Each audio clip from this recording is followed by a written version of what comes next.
నమస్తే. సో గతంలో మనం చెప్పుకున్నట్టుగా పోలీస్ స్టేషన్కి వెళ్ళేటప్పుడు పోలీసుల అట్రాసిటీస్ని మనం ఎదుర్కోవటానికి ఎటువంటి మెకానిజం తీసుకొని మనల్ని కాపాడుకోవాలనే విషయం గురించి మాట్లాడటం జరిగింది. అదే సమయంలో సుప్రీంకోర్టు మార్గదర్శకాలు అంటే 3 జడ్జీల జడ్జిమెంటు అంటే గతంలో కూడా ఇన్స్టలేషన్ ఆఫ్ CCTVs గురించి చెప్పడం జరిగింది. కానీ 2020లో పరమ్వీర్ సింగ్ వర్సెస్ బల్జిత్ సింగ్ అనే జడ్జిమెంట్లో 3 జడ్జీల ధర్మాసనం కంపల్సరిగా ప్రతి పోలీస్ స్టేషన్లో ఈ CCTVలు ఉండాలి అనేది మ్యాండేటరీ చేసింది.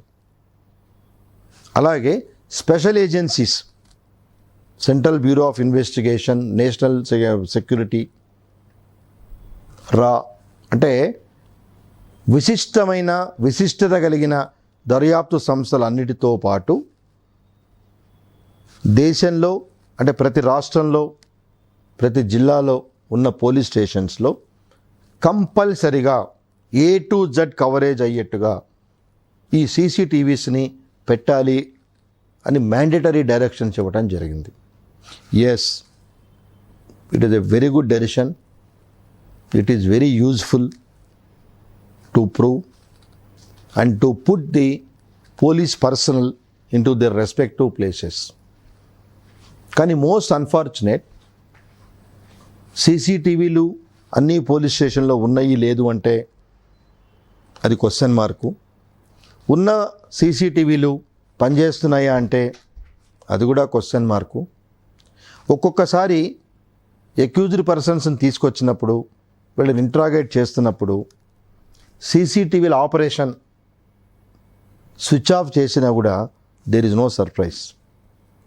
ద మెయిన్ ఆబ్జెక్టివ్ అంటే brutal harassment in police custody, lockup deaths and other atrocities అనేది చాలా జరుగుతున్న నేపథ్యంలో టు కంట్రోల్ అంటే to caution the police, look there are CCTVs, if any misbehavior or mishandling while you are doing investigation, so these are the repercussions అనేది కంపల్సరిగా ప్రామాణికంగా ఉంటుందనే ఉద్దేశంతో సర్వోన్నత న్యాయస్థానం ఈ మ్యాండేటరీ డైరెక్షన్ ఇవ్వటం జరిగింది.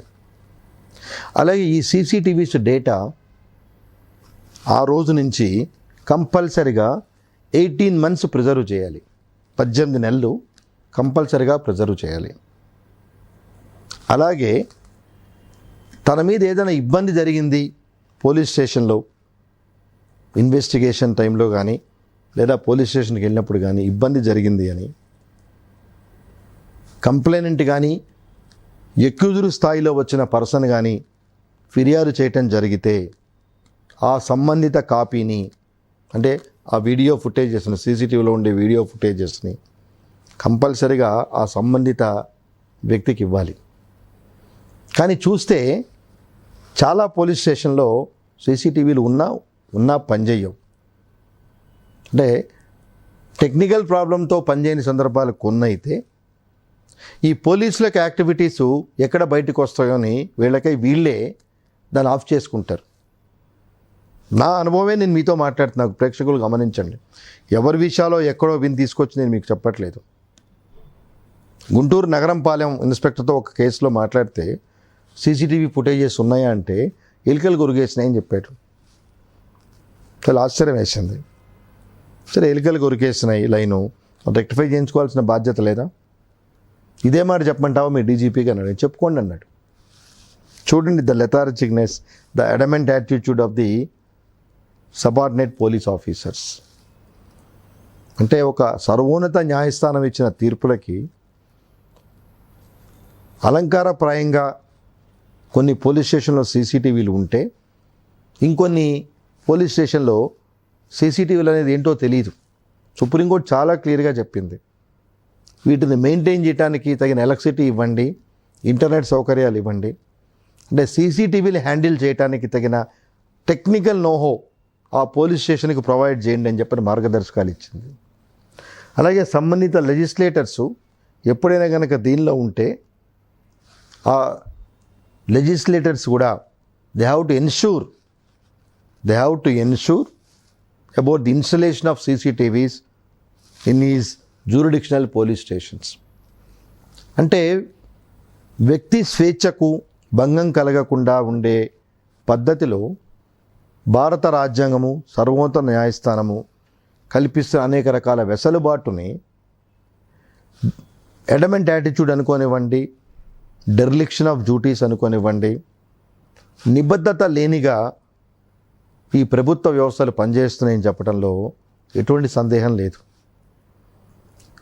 ఇన్స్టలేషన్ ఆఫ్ CCTVs యొక్క మెయిన్ ఆబ్జెక్టివ్నే to avoid this kind of embarrassment against the people who are coming to the police station. So దీన్ని వీళ్ళు పరిగణలో తీసుకోకుండా వాళ్ళకున్న విశిష్టమైన అధికారాలని, అంటే వాళ్ళే సుప్రీం అనుకుంటారు పోలీస్ స్టేషన్లో. ఆ పోలీస్ స్టేషన్ స్థాయిని బట్టి స్టేషన్ హౌస్ ఆఫీసర్ SI అయితే ఆయన కింగు, అలాగే హెడ్ కానిస్టేబుల్స్ కింగు.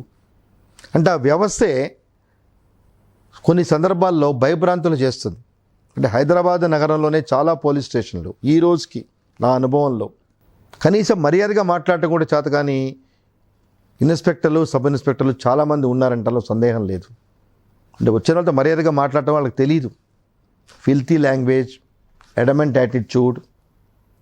చాలామంది చెప్తారు మనది ఫ్రెండ్లీ పోలీసింగ్ అని, చెప్పుకోవడానికే బాగుంటుంది. There is no friendly in policing. Police స్టేషన్కి ఈ రోజుకి అడుగు పెడితే గేట్లోనే ఉండే సెంట్రీ కానిస్టేబులే భయభ్రాంతులు చేస్తాడు. ఎందుకు వచ్చారు, ఏంటి సార్ లేదు తర్వాత రండి. ఈ రోజు వరకు చెప్తున్నా, ఏ పోలీస్ స్టేషన్లో ఎక్నాలజ్మెంట్ ఇవ్వరు. మీరు కంప్లైంట్ కాపీ ఇస్తే మీరు రిజిస్టర్ పోస్ట్లో పంపించుకోండి. ఇలాంటి స్థితిలో ఉన్నాం మనం.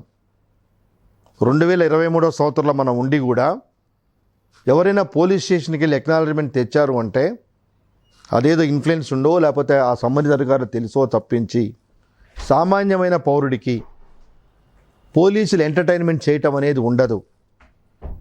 వాళ్ళ ఉద్దేశంలో కంప్లైంట్ ఇచ్చిన వాడైనా అక్యూజర్ అయినా ఒకటే. అటువంటి స్టేట్ ఆఫ్ అఫైర్స్లో మనం ఉన్నాం. ఇన్వెస్టిగేషన్ చేయమంటారు, ఇన్వెస్టిగేషన్ చేయరు. అరెస్టు చేసి 41 నోటీస్ ఇవ్వగానే చూపించినంత శ్రద్ధ తర్వాత ఉండదు. సో కేసులు సంవత్సరాల తరబడి ఉంటున్నాయి అంటే దానిలో సగం టైం పోలీస్ స్టేషన్లో ఆగిపోతున్నాయి కేసులు. ప్రేక్షకులు బాగా గమనించండి. వ్యవస్థలో నలుగురు కలిస్తేనే మనం ముందుకెళ్ళగలుగుతాం. టైంకి మీరు డేటా తీసుకుంటే మీరు కోర్ట్స్ ఎప్పుడైనా, అంటే అందరికీ ఆ పరిస్థితి రావద్దని నా ఉద్దేశం, కోర్టుకు మీరు ఎప్పుడైనా పోయినప్పుడు మీరు కాజు లిస్ట్ను చూస్తే 10 ఏళ్ల నాటి కేసులు కూడా ఇంకా నడుస్తున్నాయి. మనం 2023లో ఉన్నాం.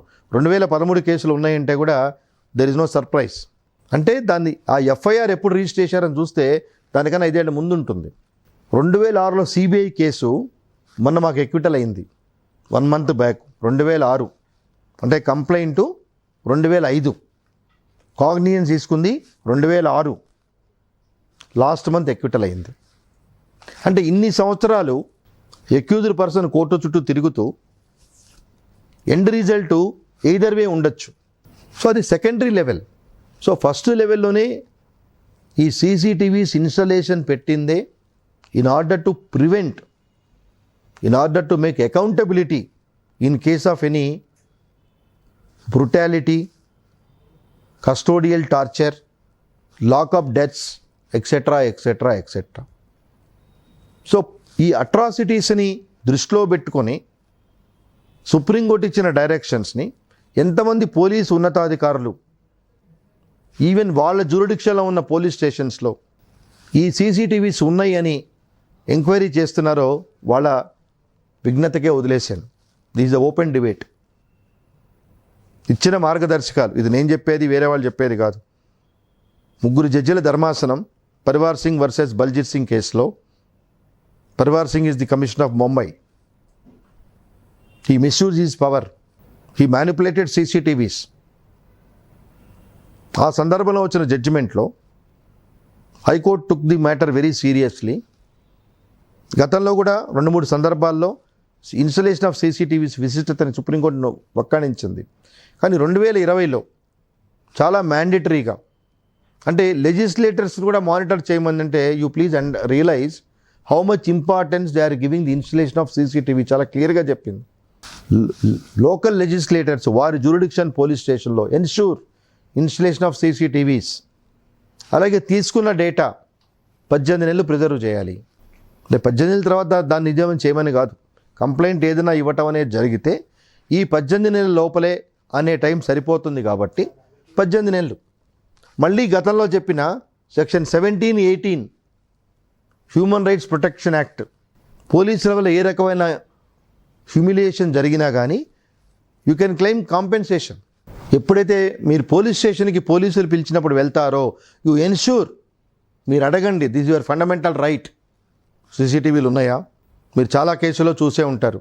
ఇన్వెస్టిగేషన్ చేసేటప్పుడు పోలీస్ కస్టడీకి తీసుకొని అడ్వకేట్ సమక్షంలోనే జరగాలి. ఎటువంటి థర్డ్ డిగ్రీ మెథడ్స్ యూజ్ చేయడానికి వీల్లేదు. అలాగే 10 to 5 వరకు జరగాలి. 5కి again he has to go back to the jail. Advocate సమక్షంలో జరగాలని ఎందుకు కోర్టులు చెప్తున్నాయి?